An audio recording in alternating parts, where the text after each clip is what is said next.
የማይሽረው ዘመን የዛሬው ተግባሬ ለነገው ስንቄ ቁርአን ልቅራ በተጅዊድ አጥብቄ ስልቱ የተለየ ቃላቱ ማራኪ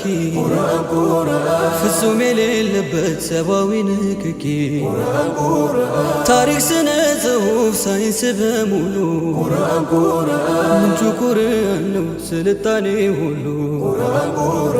የትናንቱ ታሪክ የዛሬ አህዋሉ የነገ ትንቢቱ ድርሳነ ጀሊሉ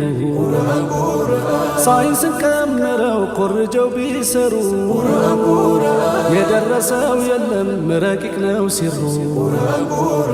የቀብር ጓደኛ የበርዘኽ ዘመዴ በልቤ ያሰርኩት ጥብቅ ነው ገመዴ መጽሐፍ ቢበዛ ሺውን ቢያገላብጥ